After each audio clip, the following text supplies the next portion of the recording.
राधा करावचित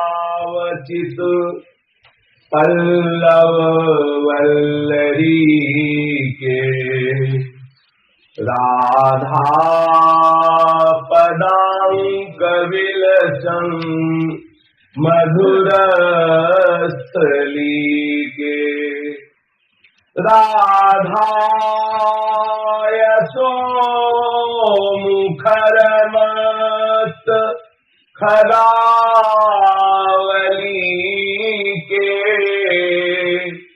राधा विहार विपिने रमता मनो में, राधा विहार विपिने रमता मनो में, राधा विहार विपिने रमता मनो में।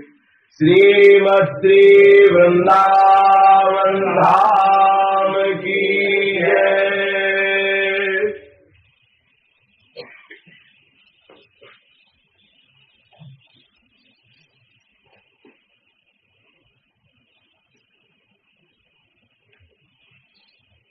श्रीमद् वृंदावन नवलता मंदिरे सिंदिरेश ध्यानास्पंदात्मनि परिचिते नाद्भुतेन्द्रियेण केनाप्यन्वेषित पररसामोद सर्वस्योर्मे श्रीगांधर्वा पदकमलयोर दास्यमासास्यमस्तु। श्रीगांधर्वा पदकमलयोर दास्यमासास्यमस्तु।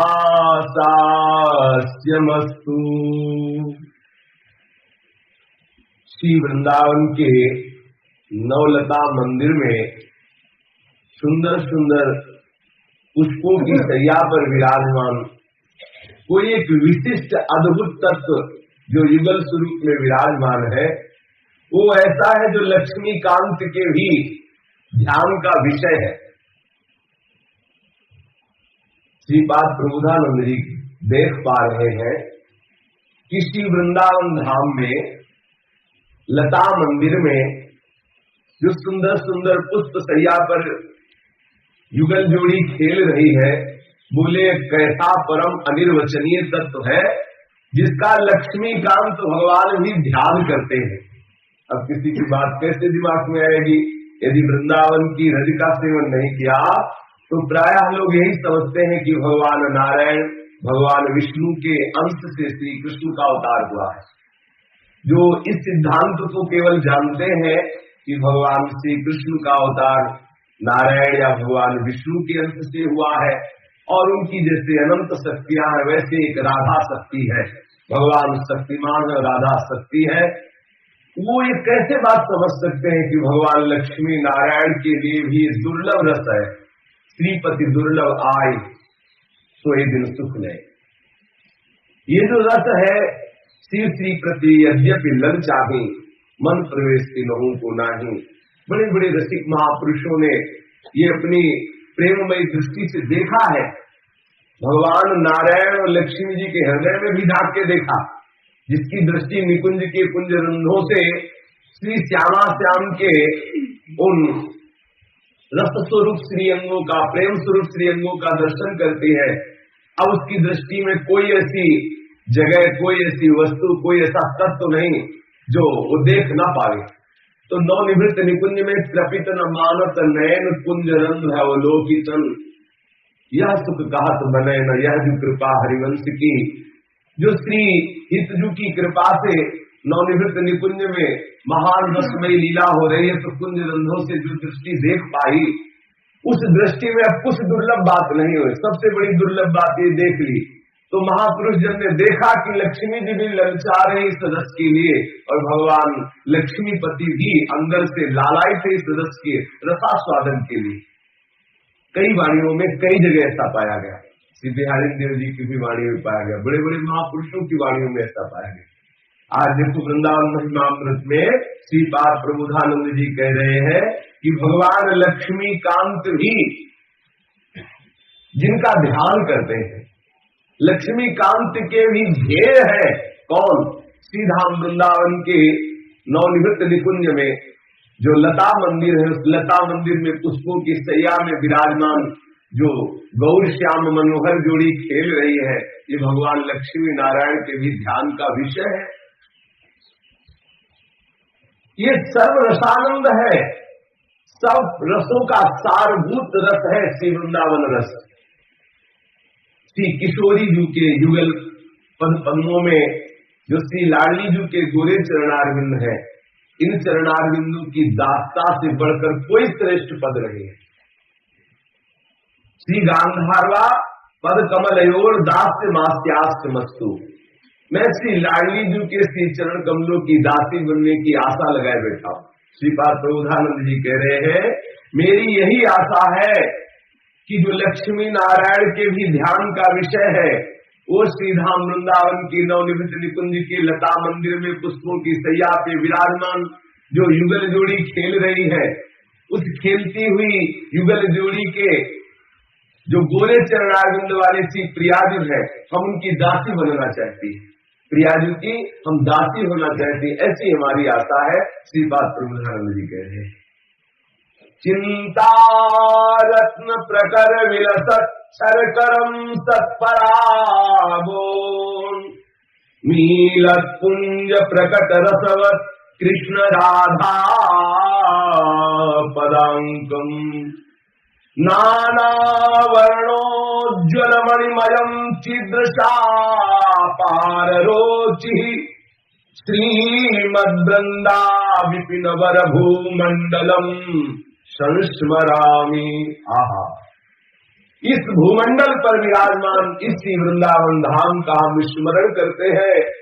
हम इस श्री वृंदावन, ये भूमंडल पर विराजमान, इस बात को पकड़ लो। कोई और वृंदावन की चर्चा नहीं कर रहे श्रीपाद प्रबोधानंद जी, या जितने भी रसिक महापुरुष हैं, आचार्य जन है, वो सब इसी वृंदावन की बात करें, इसी भूतल वृंदावन, इसी भूतल। जैसे हरिवंश विपिन भूतल पर संत चल गई, विपिन भूतल पर। श्रीपाद प्रबोधानंद जी कह रहे हैं, श्रीमद वृंदा विपिन वर भूमंडलम संस्मरामि। ये जो भूमंडल पर विराजमान श्री वृंदावन धाम है, हम इसका स्मरण कर रहे हैं।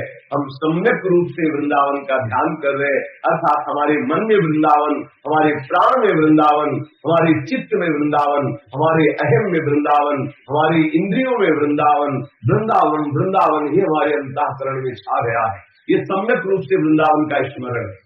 किंचन मात्र कहीं कोई और आश्रय, कहीं कोई और स्मरण है नहीं।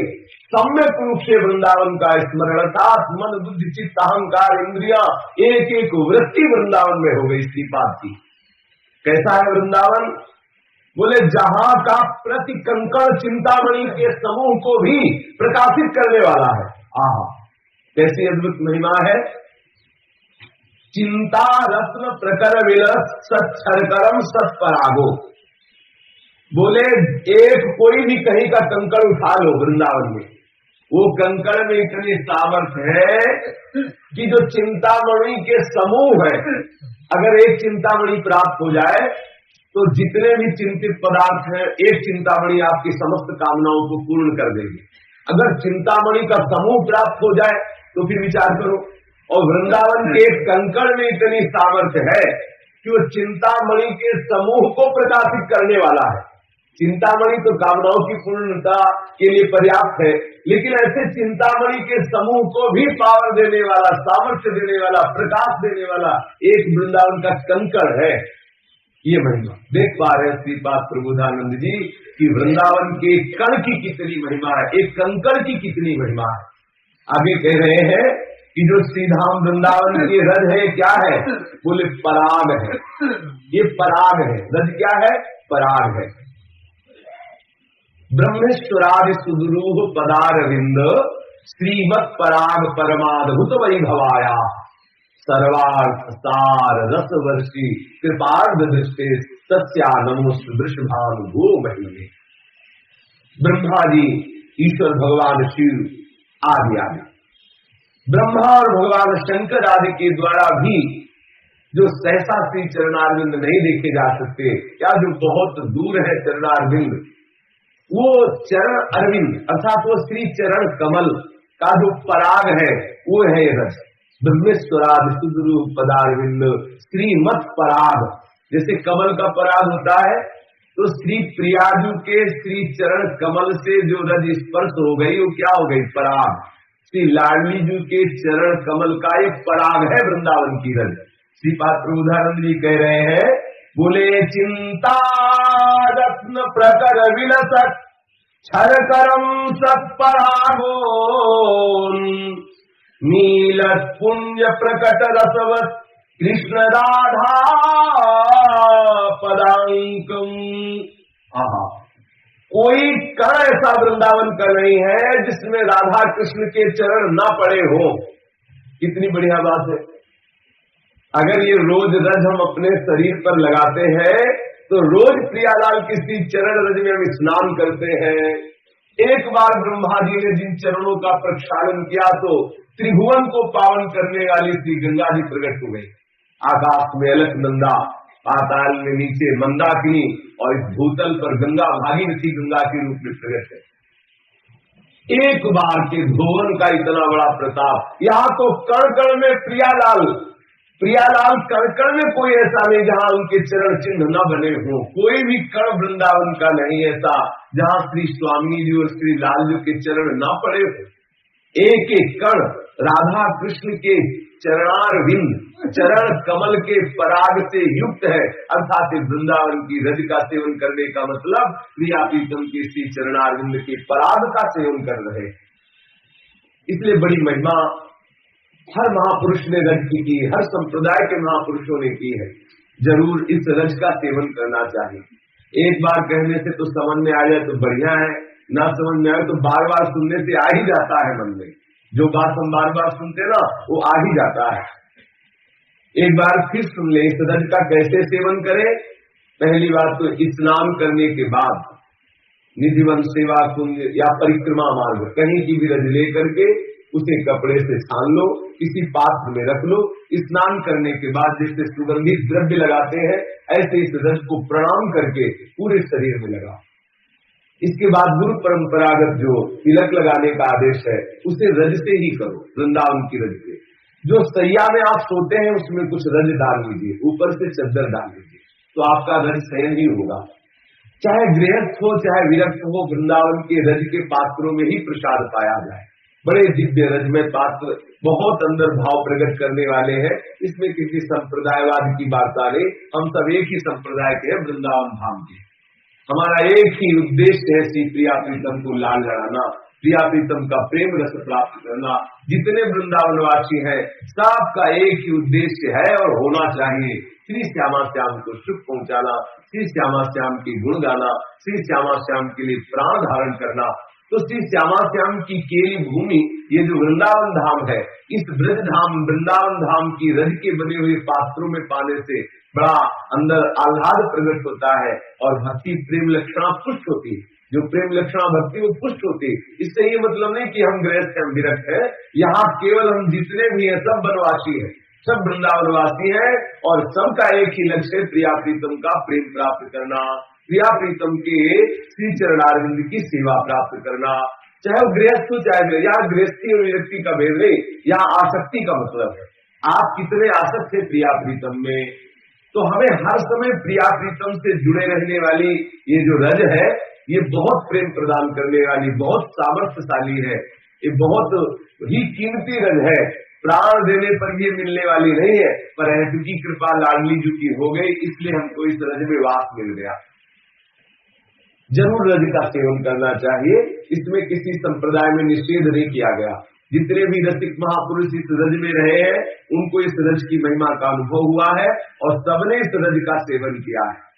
आज रजोगुण के कारण हमें रज अच्छी नहीं लगती और जितना रजोगुण बढ़ता जा रहा है उतना रज अंतर ध्यान होती जा रही है। रज ही हमें रजोगुण से रहित करके श्री वृंदावन धाम के उस महाराष्ट्र में प्रेम को प्रकाशित करेगी। रज का जरूर सेवन किया जाए, चाहे स्त्री शरीरधारी उपासक हो चाहे पुरुष शरीरधारी उपासक हो, क्योंकि ये रज श्री प्रिया प्रीतम के चरणारविंद का पराग है। कोई भी कण ऐसा नहीं है जिसको श्री स्वामी जी के श्री चरण या श्री लाल जी के श्री चरण ने स्पर्श न किया हो। स्वामी जी के श्री चरणों में प्रेम रस समुद्र की धारा बहती रहती है।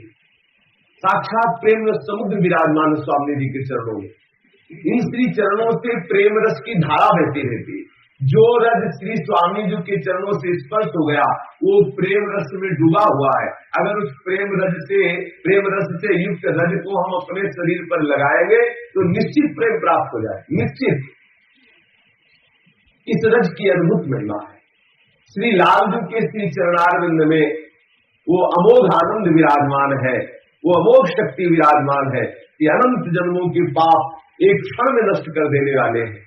श्री लाल जी के चरणारविंद, जितने भी तीर्थ हैं, जितने भी मंगलमय धाम है, ये सब इनके चरणारविंद के स्पर्श से है। इनको तीर्थ पाद कहा गया प्रभु के। अगर प्रभु के चरणारविंद और श्री लाडली जी के चरणारविंद की रज मिल रही, अब हमारे लिए दुर्लभ क्या रह गया। हरिराम व्यास जी कहते किशोरी मोहि अपनी कर लीजिए और दिए कछु भावत नाही, श्री वृंदावन रज दीजिए। किशोरी मोहि अपनी कर लीजिए, किशोरी तेरे चरणन की रज पाओ, बैठे रहो कुंजन के कोने श्याम राधिका। हे स्वामिनी, मैं आपके श्री चरणों की रज पाऊं, जो रज शिव शनकादिक याचत सो रज शीश चढ़ाओ। ये संजीवनी मूर्ति है, रसिकों का तो प्राण है ये रज। लेकिन यदि प्रिया प्रीतम की प्रेम प्राप्ति करनी है तो जरूर इस रज का अपने शरीर पर सेवन करे, जरूर करे, बिल्कुल करे। इसमें तनिक भी संकोच न करे, इसमें कोई संप्रदायवाद की बात नहीं।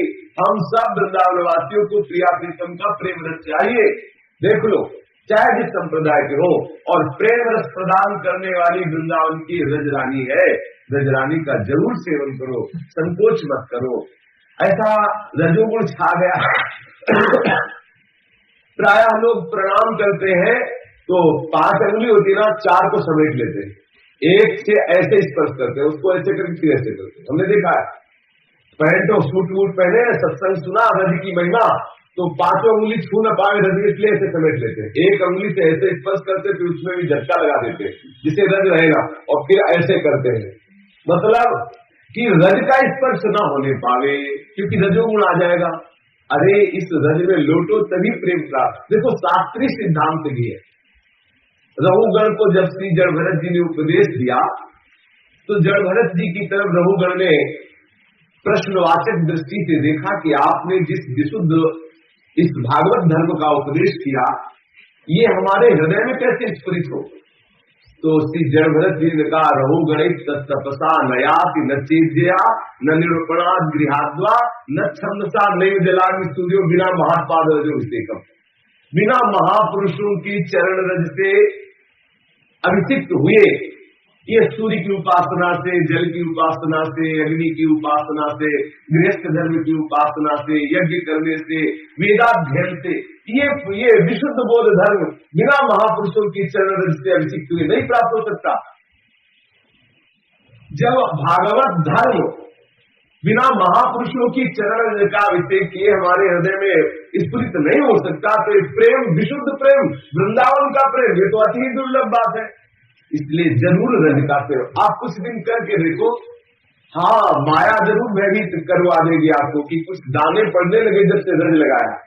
जब से रज लगाया तो त्वचा में रोग होने लगा, जब से रज लगाया तो अमुक बात होने लगे। बोले हमें रज से एलर्जी, जो एलर्जी क्या कहते हैं हमें तो ज्ञान, एलर्जी होगा। एलर्जी तो रसिकों को मिलती है, एलर्जी होती है रजोगुण। एलर्जी मतलब परेशानी पैदा होती रज से। जिसको रज से परेशानी पैदा होती है, बताओ उसकी परेशानी दूर कहाँ होगी। इसलिए कभी भी रज से अपने आप को बचाओ मत, कोशिश करो अधिकतर रज में बैठा जाए, रज का स्पर्श होता रहे, रज का दर्शन होता रहे, तो रजोगुण का नाश हो जाएगा। कैसी रज है? श्री राधा और श्री लालजू महाराज के चरणारविंद का स्पर्श इस रज से हुआ है। ये पराग स्वरूप है, ये अनंत शक्ति संपन्न रज है। बोले यो ब्रह्म रुद्र शुक नारद भीष्म मुख्य रालक्षितो न सहसा पुरुष सद्यो वशीकरण चूर्ण अनंत शक्ति। अनंत शक्ति संपन्न ये वृंदावन की रज, सद्यो वशीकरण चूर्ण अनंत शक्ति तम राधिका चरण रेणु मनुष्य मरा। श्री लाडली जी के चरणारविंद से स्पर्श की हुई इस रज में अनंत शक्ति है। ये तत्काल वशीकरण करने वाली शक्ति है। किसको?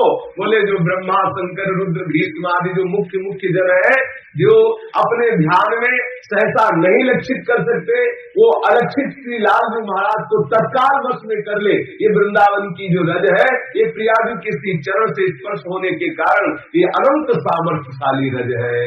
इसलिए रज का जरूर सेवन करो। श्रीपाद कह रहे हैं कि जो वृंदावन की रज का सेवन करेगा तो फिर वृंदावन की ऐसी भूमि का दर्शन कर पाएगा। कैसी भूमिका?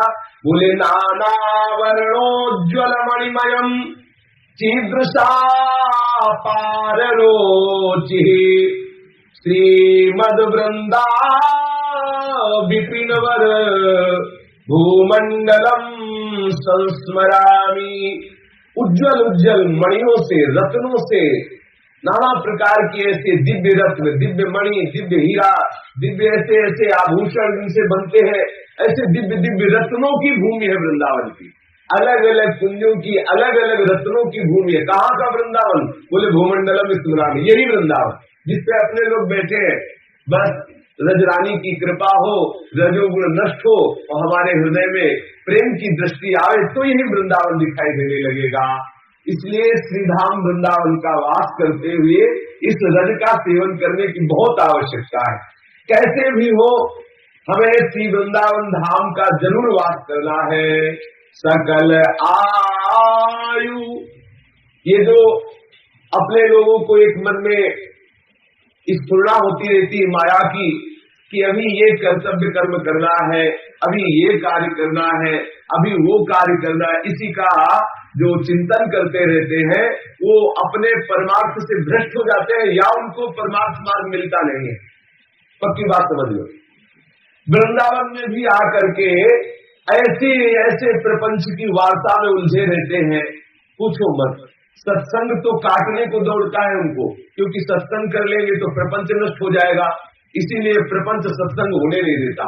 जहाँ दो वृद्ध शरीर वाले बैठे तो बस वही नाती हो पनाती हो लड़का इनकी बातें शुरू कर दे। वृंदावन में देखा है, जैसे भिक्षाद करने जाओ तो बैठे कैसी बातें संसार की करते रहते हैं। बहुत कीमती समय है। इतनी कृपा श्री जी ने किया कि वृंदावन धाम में जन्म दे दिया या वृंदावन में वास दे दिया। देखो, अगर कोई इस अभिमान में आ जाए कि भाई मैं ब्रजवासी हूँ, मुझे भजन करने से क्या मतलब, तो देखो अगर आप ब्रजवासी हो तो ये आपके ऊपर कृपा हो गई। अब अगर भजन नहीं करोगे तो आपको अनुभव में नहीं आएगा कि आप ब्रजवासी हो, आपका क्या स्वरूप है, आपका स्वरूप क्या है, ये आपको अनुभव में नहीं आएगा। जैसे बहुत अरबपति का लड़का फुटपाथ में खड़ा हुआ भीख मांगे और वो है अरबपति का बेटा, पर फुटपाथ में भीख मांग रहा है तो बोलो क्या सुख उसका अरबपति होने का। ऐसे ब्रजवासी होकर विषयों के जंगल में हम भटक रहे हैं। प्रिया प्रीतम से हमारा चित्त जुड़ा नहीं, प्रिया प्रीतम के रस में हमारा मन डूबा नहीं, और हम ब्रजवासी हैं, चाहे बाहर से आके रहे हो या इस रज में जन्मे हो। बोलो यही वही दशा है जैसे अरबपति का बेटा फुटपाथ में भीख मांगे। ऐसे ही हम ब्रजवासी होकर के यदि हम विषय की लालसा रखते हैं, विषय भोगों में रमते हैं, तो बिल्कुल ऐसा ही है जैसे महान धनपति का लड़का और फुटपाथ में बैठे भीख मांग रहा हो। ऐसे रस सिंधुओं का अंश होकर, रस सिंधुओं के धाम में प्रकट होकर के और विषय सुख, झूठे सुख की लालसा रखना। इसलिए कोई भी हो बिना भजन के, बिना चिंतन के इस रस का रसास्वादन कैसे प्राप्त कर सकेगा। इसलिए जो हमारी आयु बीत गई आज तक वो तो बीत गई, अब जो रही है उसको इस तरह व्यतीत करो। बहुत गई थोड़ी रही तो बीती जाई, हित ध्रुवेगी विचार के बसी वृंदावन बन आई, हित ध्रुव बेगी विचार के बसी वृंदावन आए। बहुत गई, बहुत आयु मिली थी, 100 वर्ष मिली थी, 80 वर्ष मिली थी, 70 वर्ष, कुछ पता तो है नहीं, लेकिन बहुत व्यतीत हो गई। अब इतनी नहीं होगी, कोई 50 का है, कोई 40 का, कोई 35 का, कोई 20 का। आवश्यक थोड़ी कि 20 साल के हम हैं तो अभी 40 साल और जिएंगे 60 वर्ष तक। 40 सेकेंड का भरोसा नहीं, बहुत बीत गई और व्यर्थ में बीत गई। जो थोड़ी रह गई है आयु, अब विचार कर लो कि मनुष्य जीवन का प्रथम कर्तव्य और अंतिम लक्ष्य क्या है। विचार करके देख लो, जिन कर्तव्य कर्मों में लगे हुए हो ये सब स्वाप्निक कर्तव्य कर्म है। स्वप्न में आपने खूब धर्म किया, स्वप्न में आपने खूब पौशाला खोली, दान किया, नाना प्रकार के सब कर्तव्य कर्म किए, और जगह तो आपके पास क्या रह गया। बस ऐसे ही जागतिक सब कर्म धर्म है। इसी विषय को शास्त्रवेत्ता महापुरुष जब समझ लेते हैं तो इस सारे संसार से, प्रपंच से वैराग्य धारण कर अपने स्वरूप में स्थित हो जाते हैं या भगवत प्रेम में उन्मत्त हो जाते हैं। भगवान श्री कृष्ण इसीलिए कह रहे हैं कि हे अर्जुन, वेद त्रिगुण का विस्तार करने वाले हैं, इसलिए तुम निस्त्रिगुण अवस्था को प्राप्त करो। वेदों का भी पूर्ण रूप से जो त्याग कर देता है वो प्रेम को प्राप्त होता है, वो बोध संपन्न हो जाता है। अर्थात विधि निषेध धर्म कर्म इन सब से ऊपर उठने पर ही वो प्रेम या बोध को प्राप्त होता है। पर वो उठ तभी सकता है जब संपूर्ण रूप से भगवत शरणागत होगा। अगर बिना शरणागत हुए और बिना भगवत लक्ष्य दृढ़ किए उन धर्म कर्मों का त्याग कर देगा, जैसे बिना अगला पैर जमाए पिछला उठा लोगे तो गिर जाओगे। ऐसे ही जब तक आपकी पूर्ण शरणागति नहीं हो जाती, पूर्ण विश्वास नहीं हो जाता, तब तक धर्म कर्म कर्तव्य जरूर करते रहना चाहिए। लेकिन उस सबका पूर्ण फल यही है, पूर्ण भगवत शरणागति, आत्मबोध या भगवत प्रेम। इसलिए भगवान ने कहा सर्वधर्मान परित्यज्य मामेकं शरणं व्रज, तू समस्त धर्मों का त्याग करके मेरी शरण में आ जा। अगर हम धर्म कर्म में ही फंसे रहेंगे तो हमारा जो प्रधान लक्ष्य है, हमारी जो अंतिम चाह है भगवत प्रेम, अंतिम चाह जो है अपने स्वरूप का ज्ञान, वो सब नहीं प्राप्त हो पाएगा। मनुष्य जीवन का लक्ष्य यही है, हमें कैसे भी हो श्री कृष्ण चरणारविंद से प्रेम हो, प्यारी जी की चरणारविंद से प्रेम हो, अपने स्वरूप का बोध हो। यदि अपने स्वरूप का बोध नहीं होगा तो संसार से वैराग्य नहीं होगा। यहाँ वृंदावन में बैठे हैं, बेटा और बहू और नाना प्रकार के संबंधियों के विषय में चिंतन करते हुए अपना समय नष्ट कर रहे हैं कि उनको अपने स्वरूप का बोध रहे। अरे आप भगवान के चिदानंदमय अंश है, आप भूल से इस माया प्रपंच को स्वीकार करने के कारण ही ऐसा संसार का चिंतन करते हैं कि ये मेरा बेटा है। जो बेटा की मान लो 25 वर्ष आयु है तो आप बता सकते 25 वर्ष बेटा पहले तुम्हारा कहाँ था और 25 वर्ष बाद कहाँ जाएगा। अरे कुछ क्षण के लिए नाटक करने के लिए वो जीवात्मा आपके समीप आया हुआ है, तो आप भी ठीक से नाटक कर दो पिता का। आसक्ति मत रखो, राग मत रखो। अगर वास्तविक इस तरह से व्यवहार करोगे तो आपको वैराग्य प्राप्त हो जाएगा, संसार में आसक्ति नहीं होगी और वैराग्यवान पुरुष ही भगवत मार्ग का पथिक बनकर प्रेम को प्राप्त होता है। जिसके चित्त में वैराग्य नहीं है, जिसका चित्त राग पूर्वक विषयों का या अपने संबंधियों का चिंतन या सेवन करता है, वो कभी भी स्वप्न में भी नहीं ढाक सकता कि परमार्थ क्या है। बातें भले परमार्थ की बना ले, जो विषय भोगों में रत है, जो ईश्वर संग्रह में लगा हुआ है, उसकी बुद्धि निश्चय कर ही नहीं सकती परमार्थ का। भोगेश्वर प्रसक्ता नाम ते आप रहते चेतसाम व्यवसायत्मिका बुद्धि समाधो न विधि थी। इसलिए जितनी आयु गई भाई उतनी तो चली गई, अब उसका सोच मत करो। अब आकर के सीधा वृंदावन वास करो। श्री ध्रुवदास जी कहते हैं हित ध्रुव वेग विचार के बस वृंदावन, आओ वृंदावन वास करो आकर के। बस वृंदावन आई लाज तजिके अभिमाने, प्रेम लीन है दीन आपको तृण सम जाने। बहुत गई थोड़ी रही सो बीती जाई, हित ध्रुव बेग विचार के बस वृंदावन आई। बस वृंदावन आई लाज तदिके अभिमाने, प्रेम लीन हुए दीन आपको तृण सम जाने। सकल भजन को सार सार तू करी रस रीति, रे मन देखी विचारी रही कछु इक बहु बीती। रे मन देखी विचारी रही कछु इक बहु बीती। बहुत समय व्यतीत हो गया, जो जीवन की आयु बची है, आओ समस्त संबंधों का त्याग करके, समस्त विषयों से वैराग्य करके सीधा वृंदावन वास करो। श्री वृंदावन वास कैसे करो?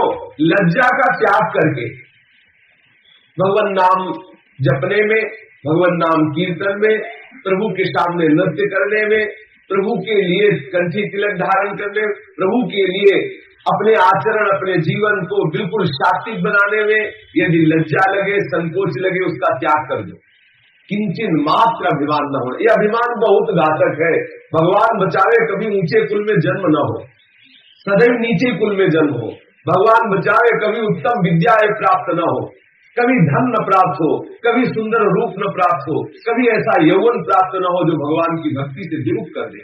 ये बहुत बड़ा पाप है जो इस धन यौवन विद्या रूप कुल महत्व का अभिमान कर बैठता है, वो भक्ति से रहित हो जाता है। हम ब्राह्मण है, हम अमुक है, हम अमुक है, ये बहुत घातक है, बहुत घातक। भक्ति में बहुत घातक है, बहुत घातक। जब तक ये अभिमान नहीं जाएगा, भक्ति प्राप्त ही नहीं हो सकती। हम वाणी से तो कहते हैं कि हम दीन है, हम नीच है, और आचरण करते हैं हम पूर्ण अहंकार के। हाँ, बिल्कुल इतना मान प्रिय है कि पूछो मत। जरा सी हवा भी ऐसा महसूस हो जाए कि अपमान हो रहा है क्या, तो काट खाने के लिए दौड़ता है मन, और बात हम दैन्यता की करते हैं। ये ऊंचे कुल में जन्म होना, ये श्रेय, अच्छी अच्छी विद्याओं का ज्ञान हो जाना, ये बड़ा रूप सुंदर होना, ये यौवन संपन्न स्वस्थ शरीर होना, खूब धन होना, ये नाना प्रकार का महत्व प्रभाव होना, प्रभुता होना, ये सब बड़ा ही भक्ति में विघ्न कारक खेल है। भगवान बचावे, जिस पर अहेतुकी कृपा है उनको ये प्राप्त नहीं होते। अगर प्राप्त भी होते तो उनको अभिमान नहीं होता इनका। जिसके हृदय में इसका अभिमान है, तो साधारण भक्ति भी हृदय में नहीं आ सकती। फिर वृंदावन का वास और वृंदावन का प्रेम, ये तो बहुत ही दुर्लभ बात है। अगर आप यहाँ अभिमान युक्त रहेंगे तो बहुत अपराध बन जाएगा, बहुत अपराध बन जाएगा। आप क्या समझते हो? आप ऊंचे कुल में हो, पूज्य कुल में हो, आप किसी अकिंचन वैष्णव का अपराध कर दे, उसको अपमानित कर दे, तो आप बच जाएंगे क्या? जब भगवान के जय विजय पार्षद से भगवत धाम में थोड़ी सी गलती बन गई कि सरकार को लोग 3 जन्म तक राक्षस योनि में जन्म लेना पड़ा, जबकि भगवान ही अवतरित होकर के उनको उद्धार किया। हम लोगों से अपराध बन जाएगा तो क्या होगा? जो सिद्ध वैकुंठ धाम में भगवान के दिव्य पार्षद है, सनकादि ऋषियों का थोड़ा सा अपराध बन जाने के कारण उनको भगवत द्वेष का रूप धारण करके राक्षसी योनियों में उनका जन्म, राक्षसी स्वभाव से नाना प्रकार से भगवान का विरोध करते रहे। विचार करो, जो जय विजय को सुख मिल रहा था भगवत पार्षद स्वरूप से, क्या भगवान के विरोध में कहीं उसको, तो उनको वो सुख का अनुभव थोड़ी मिलेगा। लेकिन ये अपराध बन गया। अगर हम सोचे कि हम ऊंचे कुल में जन्मे हैं, केवल ऊंचे कुल में जन्मने के कारण ये भगवान स्वीकार कर लेंगे, तो बिल्कुल ये भ्रमपूर्ण बात है, बिल्कुल भ्रमपूर्ण बात। ये स्वप्ने का सा जगत है और स्वप्ने के से ऊंचे कुल है। भक्ति प्राप्त करने के लिए बहुत दैन्यता चाहिए, बहुत। आप किसी भी आचार्य की वाणी उठाकर देख लीजिए और उसमें कितनी दैन्यता है, आप पढ़ के देख लीजिए। आचार्य जन जो साक्षात श्री जी के निज स्वरूप है, कितनी दैन्यता है, कितनी दैन्यता है। श्री विठल दास जी को पत्र लिखते हरिवंश महाप्रभु, तो कहते हैं तिहारी पहचानते मुंह को श्यामा जो बहुत सुख देते, 10 दिन आओगे यही आशा प्राण रहे हैं। अपने शिष्य के लिए लिख रहे कि आपने जो पत्र में लिखा कि 10 दिन में आओगे, तो इसी आशा से हमारे प्राण टिके हुए हैं और आपकी पहचान से हमको श्यामा भी बहुत सुख देते।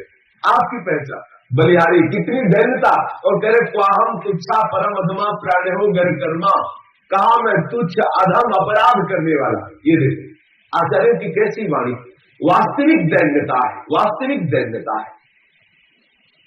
जब तक हमारे हृदय में दीनता नहीं होगी, अगर किंचन मात्र अभिमान वृंदावन में किसी भी प्रकार का विद्या रूप मात्र कुल धन यौवन अभिमान सठ कंटक देखे, जहां राय न भक्ति निदान, राय न भक्ति निदान स्वाल सब नगरी नारी के, और विषयी हाथ बिकाय ने जमन भतारी के। जिसके हृदय में विद्या का अभिमान, रूप का, कुल का, धन का, ये सब प्रभुता महत्व का अभिमान है, अरे वो क्या मैं, जो कुछ मैं, तो वो मैं क्या करेगा, वो विषयों के हाथ में बिका देगा, आपको अपने भरतार श्री लाल प्रिया के रिझाने के काम में नहीं लगने देगा। इसलिए बच्चों, जैसे वैश्या श्रृंगार करती है केवल विषयी पुरुष को फंसाने के लिए, फंसा के धन लेने के लिए, ऐसे यदि कोई भी अहंकार बचा रहा तो आप भक्ति का श्रृंगार करके, भक्ति का नाटक करके, भागवत बातों का प्रचार प्रसार करके अपनी वासनाओं का श्रृंगार करेंगे, वासनाओं का पोषण करेंगे, विषयी पुरुषों को रिझा करके कुछ चंद रुपए में अपना जीवन बेच देंगे। इसलिए सावधान। वृंदावन कैसे रहना है? ध्रुवदास जी कहते हैं, बसी वृंदावन आई लाज तज के अभिमाने, प्रेम लीन हुए दीन आपको त्रन समो जाने। बोले समस्त अभिमान त्याग कर, यदि वृंदावन का रहस्य जानना है तो वृंदावन इही विधि बसे, तज के सब अभिमान, तृणते नीचो आपको जाने सोई जान। समस्त अभिमान त्याग करके, किस बात का अभिमान? आप एक अंगुली नहीं हिला सकते इसे, आप इतने सामर्थ्यशाली हैं कि आप अंगुली नहीं हिला सकते बिना प्रभु की इच्छा के, एक बार श्वास ले नहीं सकते, श्वास छोड़ नहीं सकते, आप किस बात का अभिमान करते हैं? कुछ नहीं है आपका, कुछ नहीं, केवल व्यर्थ अविद्या के कारण, अज्ञान के कारण आप अहंकार में किए बैठे। ये अहंकार दूर करने की एक ही जगह है, केवल सत्संग, केवल, दूसरी सृष्टि में कोई औषधि नहीं है, कोई औषधि नहीं। इस अहंकार नष्ट करने के लिए केवल सत्संग है। भगवान शंकर पार्वती जी से गुरु के विषय में जब चर्चा कर रहे तो कह रहे हैं, कील हो इसको कबहू अभिमाना, और शोक होवन चाह कृपा निधाना, रघुपति कृपा मरम में पावा। बोले समझाना तो ठीक ही था, पर हमने इसीलिए नहीं समझा कि भगवान की कृपा से बात समझ में आ गई कि गरुड़ को इस समय अभिमान हो चुका है, हरिदास पद का अभिमान हो चुका है। अब बात समझ में नहीं आएगी, समझ में तो आएगी जब सत्संग में नीचे बैठेंगे, ऐसे समझ में नहीं आएगी। क्योंकि गरुड़ जी भी बड़े महिमा वाली है, और बड़े महिमा वाली भगवान शंकर से वार्ता करेंगे तो उसमें समानता की बात तो रहेगी, कोई उसमें छुटाई की बात तो रहेगी नहीं। और जब एक गरुड़ महामहिमाशाली और चांडाल शरीर धारण किए हुए जब महाभागवत श्री काकभूषण जी महाराज गया, उनके नीचे बैठेंगे जाके तो समझ में आ जाएगी, फिर अभिमान गलित हो जाएगा। पक्षियों में सबसे नीच चांडाल पक्षी कौआ है, और पक्षियों में सबसे श्रेष्ठ पक्षीराज गरुड़, जो भगवान के साक्षात वाहन है। जब तक अहंकार है तब तक बात बने। देखो भगवान शंकर को कितने प्रेमी हैं, हंस रूप धारण करके पक्षियों की सभा में जाकर बैठ जाते, काकभूषण जी प्रवचन करते, सुनते। एक ही जगह है जहां अहंकार नष्ट होता है, दूसरा कोई साधन नहीं। जो भी साधन करोगे अहंकार पुष्ट हो जाएगा। हम इतना जप करते हैं, वैसे तप करते हैं, फलाहारियम दूधाहारियम मौन धारण करने वाले, हम ऐसा तप करने वाले, इतनी बार जमुना स्नान, इतना अनुष्ठान गायत्री का, इतना अनुष्ठान गोपाल मंत्र का, ऐसे ये सब सूक्ष्म अहंकार की मोटी मोटी ग्रंथियां पुष्ट होती रहती है। और जो सत्संग करता है उसके एक भी ग्रंथि नहीं रह जाती। इनकी संगति रहत जाति कुल मद सब नंसई, सब नंसही, सब नाश हो जाता है। जाति का अभिमान, कुल का अभिमान, विद्या का, तपस्या का, भजन का, सब अभिमान नष्ट हो जाता है। क्योंकि सत्संग में बड़े बड़े प्रेमी महात्माओं की जब चर्चा होती है तो लगता है कहाँ इनका प्रेम, कैसा इनका भगवत प्रेम, इनके आगे हम क्या है, कैसा इनका भजन, कैसा इनका ध्यान, कैसा इनका त्याग। जब हम ये सब चर्चा सुनते हैं महापुरुषों की तो अपने आप हमारा अहंकार गलित हो जाता है। एक ही उपाय है अहंकार नष्ट होने का, प्रेमी महापुरुषों का संग, भक्तों का संग। यदि संग मिल गया तो फिर सब कुछ प्राप्त हो गया। सब कुछ प्राप्त हो गया। जब द्रवहि दीन दयाल राघव तो साधु संगति पाइए। जब प्रभु जिस पर द्रवित होते हैं तो साधु संगत प्रदान करते हैं, सत्संग प्रदान कर देते हैं, और जिसे सत्संग प्राप्त हो जाता है उसके लिए कुछ दुर्लभ नहीं है। मति कीरति गति भूति भलाई, जब जे जतन जहां जे पाई, सो जानो सत्संग प्रभाव। बोले लोकौ वेद न आन उपाओ, न लोक में कोई उपाय और है, न वेद में कोई और उपाय है। एक ही उपाय सत्संग। अगर गति चाहिए, मति चाहिए, कीर्ति चाहिए, वैभव चाहिए, अपनी भलाई चाहिए, दूसरों की भलाई करने वाली बुद्धि चाहिए, जो चाहिए वो सब प्राप्त हो जाएगा केवल सत्संग में। हाँ, सबसे ज्यादा संकटपूर्ण स्थिति है अहंकार का नाश करना। आप सत्संग के अलावा जो साधन करेंगे उससे अहंकार और पुष्ट हो जाएगा। इसीलिए सत्संग सर्वश्रेष्ठ है। और सत्संग में बैठते ही अहंकार देवता पहली बात तो बैठने नहीं देंगे। काल का छोरा, हम इसके सामने बैठ के सत्संग सुने, ऐसा वो अंदर से बोलेगा। नहीं, पता नहीं कब के कहाँ के बाबा जी हैं, हम अमुक कुल में उत्पन्न हुए हैं, हम अमुक जाति के हैं, हमारा ये प्रतिष्ठा, हमारी वो प्रतिष्ठा, बैठने नहीं देगी सत्संग। वो अंदर बैठे, अगर बैठ गया तो रहेगा नहीं, वो नष्ट हो जाएगा। प्रेम जहां हृदय में प्रकट होता है ना, तो उस उपासक को ऐसा लगता है कि सबके पैर छूं, ऐसा लगता है कि किसको क्या दे दूं, कैसे सबको सुख पहुंचाऊं। जब कोई मारता भी उसको है, कोई अपमान करता है, तो भी उसके हृदय से आशीर्वाद निकलता है, उसके लिए दुलार निकलता है उसके हृदय में। ऐसा प्रेम प्रकट होता है हृदय में, जिसके हृदय में अहंकार नहीं होता। ये अहंकार नष्ट करने का एक ही उपाय है, संतों का सत्संग, संतों की सभा में बैठना। अगर संतों की सभा में बैठना आ गया तो सब बात बन जाएगी। देखो, 4 महीने संतों की सेवा करने का फल क्या प्राप्त हुआ। 4 महीने संतों की सेवा चतुर्मास में की। नारद जी अपनी जीवनी में वर्णन करते हैं स्वयं भगवान व्यास देव जी से, जब दासी पुत्र के रूप में है, 4 महीने संतों की सेवा की, उनके बचे हुए पात्रों से जूठन पाया, विशुद्ध ज्ञान प्रकट हो गया। 4 महीने में विशुद्ध ज्ञान प्रकट हो गया। संतों का संग ही विशुद्ध ज्ञान प्रदान करने वाला है। संतों का संग ही मोह। जब उनकी मां को सर्प काटा और वो मर गए तो नारद जी को बड़ी प्रसन्नता हुई, दासी पुत्र के रूप में है। देखो कैसा संत संग, कैसा इनको रोना चाहिए था, रोए नहीं, बड़े प्रसन्न हुए, झंझट खत्म, जो मोह था वो भी खत्म हुआ। अब चलते हैं श्री हरि की आराधना के लिए। हरि में आसक्ति अगर प्राप्त करनी है तो एक ही उपाय है, संतों का संग। बोले प्रेम लीन है दीन आपको तन समझाने, अपने को तिनके समान, हमारा अस्तित्व ही क्या है। श्री प्रिया प्रीतम के प्रेम में लीन रहना है तो अपने को बहुत दीनहीन समझो, किसी काम के हम नहीं है। हर समय ऐसा हो बिल्कुल नहीं है।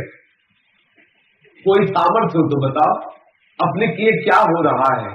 हाँ, अपने करने जाएंगे तो पाप जरूर हो जाएगा, अपने से पापाचरण जरूर हो जाएगा, क्योंकि अहम प्रधान बुद्धि जो है, जो कर्ता भाव से युक्त रहती है, वो शुभ कर्म भी जो है उसके बंधन का कारक ही होता है। जिसको जो मैं कर्ता भाव से रहता है, अहंकार विमूढ़ आत्मा कर्ता हमिति मन्यते, वो शुभ कर्म अगर बनेगा भी ना तो अहंकार से होने के कारण अशुभ के समान ही हो जाता है, उसके बंधन का ही कारण बन जाता है। पूर्ण भगवत शरणागति जो हो जाता है, उसको समझ में आता है कि मेरे में कोई सामर्थ्य नहीं। देखो, वृंदावन बसना है तो किसी भी तरह का कोई अभिमान न रहने पावे, इसके लिए इस रज का सेवन करो और सत्संग करते रहो। जहां भी भगवत कृपा से सत्संग मिले, जिन भी संत महात्माओं का सत्संग मिले, जिससे अपनी उपासना पुष्ट होती है, जरूर करना चाहिए। भजन और सत्संग, ये दोनों साधन जिसके एक साथ चलते हैं, उसे भगवत प्रेम दुर्लभ नहीं है। वास्तविक ये दुर्लभ बात है भगवत प्रेम प्राप्त होना, लेकिन उसके लिए दुर्लभ नहीं है। साधन तो हरिभजन एक है, सत्संग सहाय। जिसको जीवन में ये 2 बातें हैं, सत्संग और हरिभजन, नित्य निरंतर हरिस्मरण और नित्य सत्संग, बस उसके लिए कोई दुर्लभ बात नहीं। यदि हरिभजन ना हो और केवल सत्संग हो तो भी बात नहीं बनेगी, और हरिभजन हो और सत्संग ना हो तो भी बात नहीं बनेगी। जैसे एक पंखे से पक्षी आकाश में उड़ नहीं सकता, उसके लिए 2 पंखे आवश्यक है, ऐसे ही उपासक को ये दोनों साधन बिल्कुल आवश्यक है।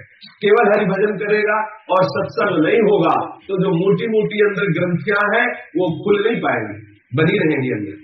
और केवल सत्संग करेंगे आप, हरिभजन नहीं करेंगे तो बाद में जाके प्रपंच होगा, तो सत्संग में जो समझ गया वो तो ठीक है, लेकिन जो कुसंग हुआ वो सत्संग का रंग नहीं आने देगा।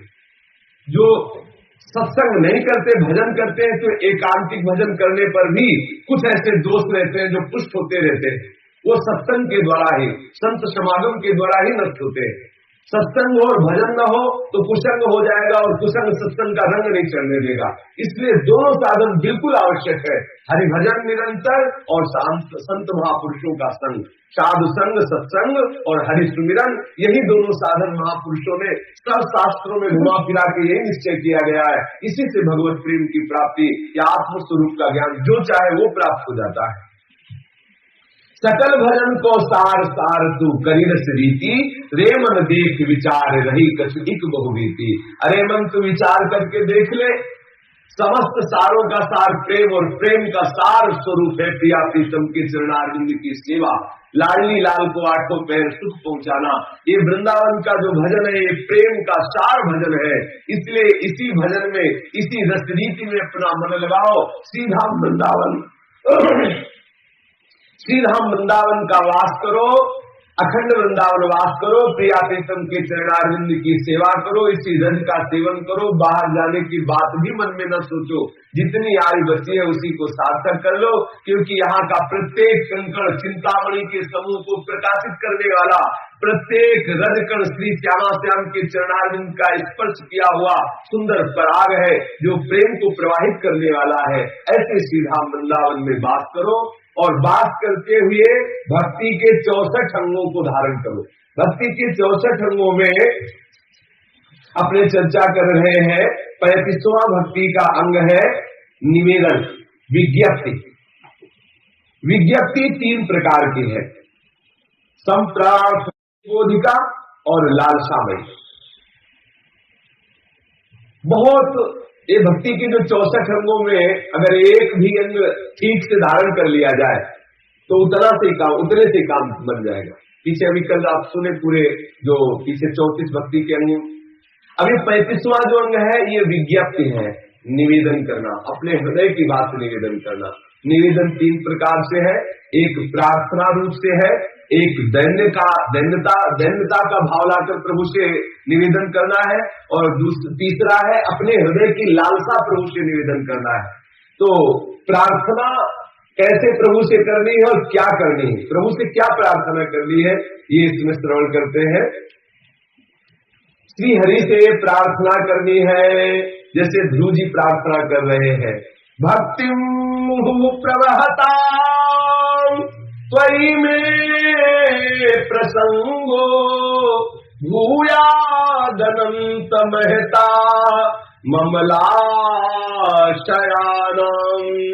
एनांजसोल्बण मुर्व्यशनम भवाब्धिम नेते भवद्गुण कथामृत पान मत्तः। हे प्रभु, हे अनंत परमात्मन, मैं आपसे एक प्रार्थना कर रहा हूं कि मुझे आप निर्मल हृदय महात्मा भक्तों का संग दीजिए। ये प्रार्थना है। श्री ध्रुव जी प्रार्थना कर रहे हैं, हे प्रभु, देखो कितनी महिमा भक्तों के संग की। सामने प्रभु विराजमान है, प्रभु से मांग रहे। अगर भक्तों का संग साधन माना जाए तो साधन तो स्पष्ट प्रतीत ही हो रहा है, लेकिन भक्तों का संग जिस विषय के लिए साधन माना गया वो परम तत्व श्री हरि के प्राप्त होने पर फिर क्या मांग रहे? बोले भक्तों का संग ही मांग रहे। इसका मतलब भक्तों का संग साधन भी है और साध्य भी भक्तों का संग है। श्री ध्रुव जी भगवान से प्रार्थना कर रहे कि हे अनंत परमात्मन, हम आपसे एक ही प्रार्थना करते हैं कि आप हम पर प्रसन्न होइए, और वो प्रसन्नता का स्वरूप ये है कि आपके जो प्रेमी महात्मा जन है, आपके जो निर्मल हृदय वाले संत जन है, भक्त जन है, उनका मुझे संग प्रदान कीजिए, जिनका आप में अवच्छिन्न भक्ति भाव है, ऐसे भक्तों का संग दीजिए, क्योंकि उनके संग में आपके गुणों और लीलाओं की चर्चा होती रहती है, आपके गुणों की, आपकी लीलाओं की कथाएं होती रहती है। भक्तों के संग में बिना प्रयास के परम लाभ होता है। 3 मुख हरिजस सुनत श्रवण मानो न त्रपित छिन्न।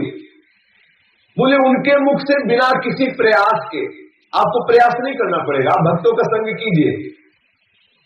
भक्तों को एक नशा होता है भगवत चरित्र गान और श्रवण का, वो व्यसन होता है। जैसे अफीमची डोलता घूमेगा कि कहाँ हमारे परिकर के लोग हैं, गंजेड़ी ढूंढेगा, खुशबू ढूंढेगा, किधर से खुशबू आ रही गांजे की, और उधर जाएगा। तंबाकू वाला ज्यादातर देखता रहता है किधर ठुकरे किधर मसल रहे, वो ढूंढता रहता है। ऐसे ही भक्तजनों के बहुत बड़ा नशा पड़ गया है, क्या वो ढूंढते रहते कहाँ भगवान की कथा हो रही। हाँ, हमारे प्रीतम की बात सुनाने वाला कहाँ किस दिशा में किस जगह रहता है, वो ढूंढते रहते हैं। यद्यपि उनको सब ज्ञान है, ऐसा नहीं कि कोई नई बात सुन रहे हो। जैसे कामी पुरुष को कामिनी की चर्चा में नया नया रस मिलता है, ऐसे ही भगवान के जो प्रेमी महात्मा जन है, करोड़ों बार वो बात सुन लिए, फिर भी जब दोबारा सुनते तो उनको नया नया रस जान पड़ता है। उनकी आसक्ति ऐसी, उनका व्यसन ऐसा है, जहां जहां पिए की बात सुने खोजत तिम गैनन, उन रास्तों को ढूंढते घूमते जहां प्रिया प्रीतम की बात हो रही है। और भक्तों का एक व्यसन होता है, वो जैसे कोई नशेबाज आदमी न हो, वो अपना नशा पूरा करके ही शांत होगा, ऐसे भक्तों का नशा होता है क्या, भगवत गुणगान करना। कोई बैठे या न बैठे, कोई हो या ना हो, वो नहीं कोई होगा तो भगवान को ही श्रोता बना लेंगे कि तुम ही बैठो सुनो, और उन्हीं को सुनाना प्रारंभ कर देंगे। उनको व्यसन है प्रभु चर्चा करने का और प्रभु चर्चा सुनने का। इसलिए ध्रुव जी कह रहे हैं, हे करुणामय, हे परम कृपालु श्री हरि, आप हम पे कृपा करें, अपने प्रेमी महात्माओं का संग दे दे, क्योंकि आपके भक्तों के संग से आपकी मधुर मधुर लीलाओं का, मधुर मधुर कथाओं का श्रवण करने का सौभाग्य प्राप्त होता है। लीला कथा श्रवण में कितना सुख है, ये वही जान सकता है जिसकी आसक्ति श्री हरि में है। 5200 रस में फिरे खोजत नेह की बात, प्रेम की बात सुनने के लिए पागल बना प्रेमी घूमता रहता है। कोई हमारे प्यारे की बात सुना दे और सुनने को मिल जाती है तो उसको अपार आनंद की अनुभूति होती है, वर्णन नहीं किया जा सकता। देखो हरि सामने खड़े हैं और हरि से ये मांग रहे हैं ध्रुव जी कि मुझे अपने प्रेमी महात्माओं का संग दो, क्योंकि महात्माओं के संग से आपकी लीला कथा श्रवण करने का सौभाग्य प्राप्त होगा। उस लीला सुधा का पान करके हम उन्मत्त हो जाएंगे। ये विविध प्रकार का जो संसार भयंकर दुखमय है, इससे वो सहज में पार हो जाता है जो आपकी लीला कथाओं का श्रवण करता रहता है। श्री प्रहलाद जी प्रार्थना कर रहे हैं भगवान श्री नरसिंह देव जी से, तस्मादमुस्तनुभृता महमासि सोग्य आयु श्रियं विभवमैन्द्रियमाविंचात् नेच्छामिते विलुलितानुर्विक्रमेण कालात्मनोपनयमां निज भृत्य पार्श्वम्। श्री प्रहलाद जी भगवान से प्रार्थना करते हैं कि प्रभु, मैं ब्रह्मलोक तक की आयु और लक्ष्मी, ऐश्वर्य, इंद्रिय भोग, ये ब्रह्मलोक तक का, जो ब्रह्मा की आयु में वो नहीं चाहता, जो ब्रह्मा का ऐश्वर्य भोग है वो नहीं चाहता, ब्रह्मा का जो यश है मैं वैसा यश भी नहीं चाहता। देखो कैसी बात मांग रहे हैं, श्री हरि से कैसी प्रार्थना कर रहे हैं। हे नाथ, जिन भोगों के लिए प्राणी जन निरंतर चाह किया करते हैं, उन भोगों की मैं कभी चाह नहीं करता, क्योंकि मैं जान रहा हूं कि आप काल रूप से उन भोगों को आप नष्ट किए हुए ही है, अज्ञानी जीवों को नहीं दिखाई दे रहा। हे करुणामय, मुझे तो केवल आप अपने दासों की सन्निधि प्रदान कर दीजिए, आप अपने भक्तों का संग दीजिए। ये प्रहलाद जी मांग रहे हैं, क्योंकि प्रहलाद जी को पता है कि भक्तों के संग से ही भगवत प्रकार जो प्रेम रंग है वो चढ़ता है। प्रभु के चरणारविंद का प्रेम केवल भक्तों के संग से ही चढ़ता है। साधना से, उपासना से हरि द्रवित होते हैं, और जब हरि द्रवित होते हैं तो भक्तों का संग मिलता है, और जब भक्त द्रवित होते हैं तो प्रेम रंग रंगता है हृदय में। ये बात होगी, जब भक्त द्रवित होते हैं तो प्रेम रंग द्रवित। जैसे श्री उद्धव जी की पूर्ण साधना सफल हुई, भगवान श्री कृष्ण का सानिध्य प्राप्त हुआ।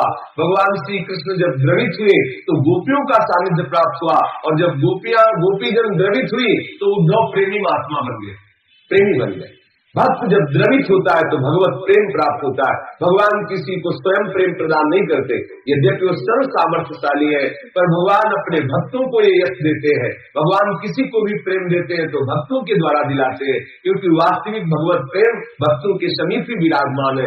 इसीलिए प्रहलाद जी कह रहे हैं कि मुझे ब्रह्मा की आयु नहीं चाहिए, ब्रह्मा के भोग ऐश्वर्य नहीं चाहिए, ब्रह्मा का पद नहीं चाहिए, ब्रह्मा का यश नहीं चाहिए। हे नाथ, विषयी पुरुष जिन विषयों की आशा करते रहते हैं, मैं अच्छी तरह समझता हूँ कि काल रूप से आप उन विषयों को नष्ट किए हुए ही हैं।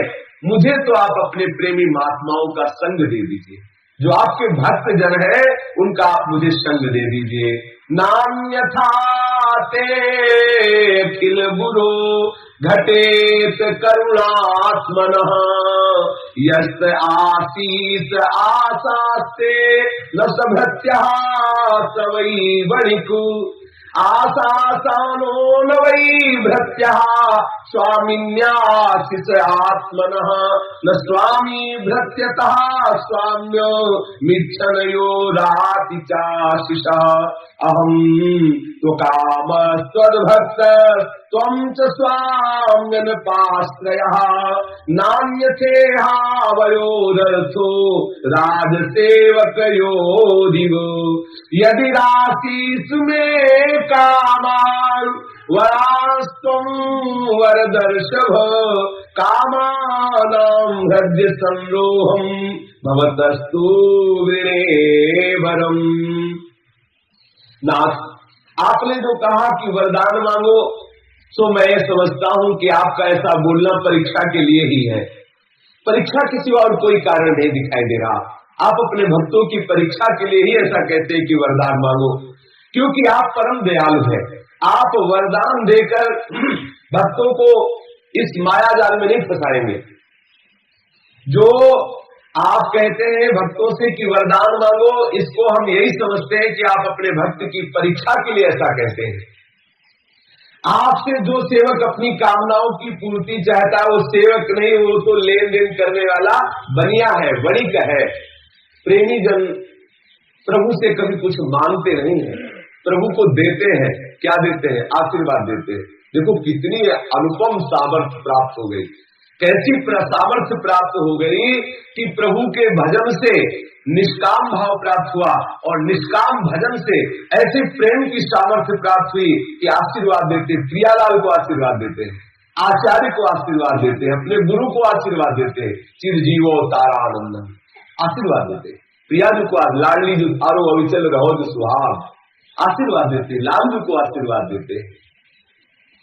जब कोई निष्काम भजन करता है तो प्रभु के हृदय में बेचैनी पैदा हो जाती है, और हर तरह से कोशिश करते हैं कुछ स्वीकार कर ले, कुछ स्वीकार कर ले। जैसे आप किसी के हाथ सेवा करें, आप वहां कुछ न स्वीकार करें, उसको बेचैनी हो जाएगी।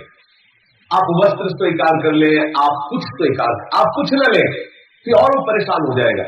आप निष्काम सेवा करें और आप कुछ न ले, तो फिर आप देखिए जो सेव्य है वो विचलित होने लगेगा। वो बार बार यही चिंतन करेगा कि आपके पास कमी क्या है जो मैं दे दूं और हल्का हो जाऊं। हाँ, अगर आप फिर भी कोई कमी नहीं दिखाते, कुछ नहीं मांगते, तो उल्टा हो जाएगा, सेवक वो बन जाएगा, स्वामी आप बन जाएंगे, ऐसा हो जाएगा। अगर कुछ मांग लिए तो फिर बात गड़बड़ हो जाएगी, फिर ये सिद्धांत नहीं लागू हो पाएगा। इसीलिए प्रेमी जन कुछ प्रभु से नहीं चाहते, कुछ नहीं चाहते, इसीलिए प्रभु बिके हुए उनके पीछे डोलते हैं।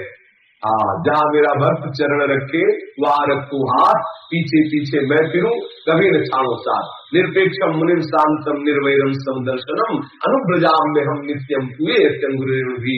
जो निरपेक्ष है, यहाँ तक कि प्रभु से भी कोई आशा नहीं रखते, प्रभु से भी कोई कामना की अपनी पूर्ति नहीं चाहते, क्योंकि कामना होती ही अविद्या में है।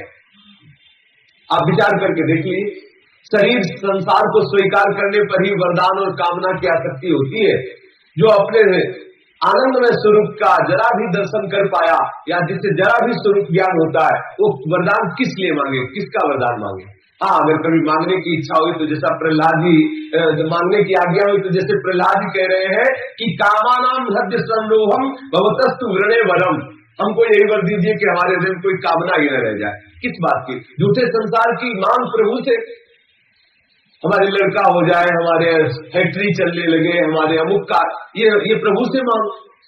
प्रभु को रिझा करके, सूर्य को प्राप्त करके अंधकार की याचना करना, सच्चिदानंद में प्रभु को रिझा कर झूठे संसार की याचना करना, ये तो बिना भक्तों के संग के इसीलिए शुद्ध रंग नहीं चढ़ता, क्योंकि प्रभु बड़े लीला बिहारी है। जो इनको रिझाने की कोशिश करता है, एक पिंड छुटाने की कोशिश करते हैं, वही विजय प्राप्त कर पाता है इन पर जो भक्तों के चरणों का आश्रय लिए होता है। वो इनके भक्तजन इनकी नस जानते हैं, इसलिए वो अपने अनुयायी जनों को समझा देते हैं कि देखो इनकी ये कमी है और इस कमी को कभी पूरी मत होने देना। क्या कमी है? जो इनसे कुछ नहीं चाहता है उसके अधीन बने रहते हैं, इसीलिए जो भक्तजन है ना वो कुछ नहीं चाहते। अगर चाह लिया तो सरकार आपकी चाह पूरी करके हट जाएंगे। भक्तजन सदैव सावधान रहे, अगर चाह कर ली तो ये पकड़ में आने वाले नहीं। हाँ, जिसे भगवत प्राप्ति करनी हो या भगवान का निरंतर सानिध्य प्राप्त करना हो या प्रेम प्राप्त करना हो, तो एक ही कमी है इनकी, जो कोई चाह कर लेता है उसके समीप कभी नहीं रहते, और जो अचाह हो जाता है उसका कभी पिंड नहीं छोड़ते। अब आप ये देख लो, प्रभु को संग रखना है या प्रभु से लेना है कुछ। अगर प्रभु को चाहिए तो चाह छोड़ दीजिए, कोई चाल जा ही न चाही कबहु कछु, तुम सन सहज स्नेह बसहु निरंतर तासुर सुराउर निज गे। अगर चाह करो तो बस एक ही बात की चाह करो कि आप अपने प्रेमी महात्माओं का संग दे दो। ये चाह अचाह से भी श्रेष्ठ है। ये जो कामना है ये निष्कामता से भी श्रेष्ठ है। यदि भगवत प्रेमी महात्माओं का संग मिले, ऐसी चाह है तो ये अचाह से भी श्रेष्ठ है। ऐसी कामना करनी चाहिए कि प्रभु आपके प्रेमी भक्तों का संग प्राप्त हो। श्री प्रहलाद जी कह रहे हैं कि आपसे जो सेवक अपनी कामनाएं पूर्ण करना चाहता है वो सेवक नहीं, वो तो लेन देन करने वाला बनिया है। जो स्वामी से अपनी कामनाओं की पूर्ति चाहता है वो सेवक नहीं है। जो सेवक से सेवा कराने के लिए, उसका स्वामी बनने के लिए उसकी कामनाएं पूर्ण करता है वो स्वामी नहीं है। मैं आपका निष्काम सेवक हूं और आप हमारे निरपेक्ष स्वामी हैं। जैसे राजा और उनके सेवकों का स्वार्थवश स्वामी और सेवक का संबंध रहता है, वैसे यहाँ हमारा आपका संबंध नहीं है। हे वर देने वालों में शिरोमणि मेरे स्वामी, यदि आप वरदान देना ही चाहते हैं तो मेरा मुंह मांगा वरदान यही दीजिए कि आपसे मैं कभी कोई चाह ही न करूं, कभी कोई कामना ही प्रकट न हो, और ये नहीं होगी। यदि आप शरीर और संसार से संबंध त्याग दीजिए तो कामना रहेगी ही नहीं, क्योंकि कामना का घर यही अहंता ममता है। अहंता ममता छूट जाए तो किसकी कामना, क्या कामना? अगर आप कहें मोक्ष की तो इसी अहंता ममता से मोक्ष होता है, और काहे का मोक्ष होता है?